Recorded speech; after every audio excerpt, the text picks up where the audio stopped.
जब शोहर अपनी बीवी के साथ हंसी मजाक और उसके साथ खेलता है तो अल्लाह ताला उससे खुश होकर उसकी रोजी में बरकत अता कर देता है। काश हर शोहर समझ पाता कि बीवी को सिर्फ रोटी कपड़ा नहीं, थोड़ी सी मुस्कुराहट, मोहब्बत भरी बातें और वक्त भी चाहिए होता है।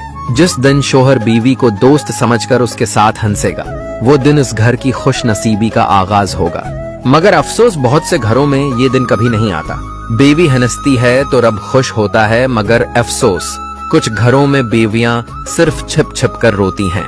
बीवी की मुस्कुराहट में रब की रहमत होती है, मगर अफसोस कुछ शोहरों को ये मुस्कुराहट दबाने में सुकून मिलता है। शोहर का हाथ बीवी के सर पर हो और चेहरे पर मुस्कुराहट हो, ये मंजर रब को इतना पसंद आता है कि वो उस घर पर रहमतों की बारिश कर देता है। लेकिन कुछ घरों पर ये बारिश कभी नहीं होती।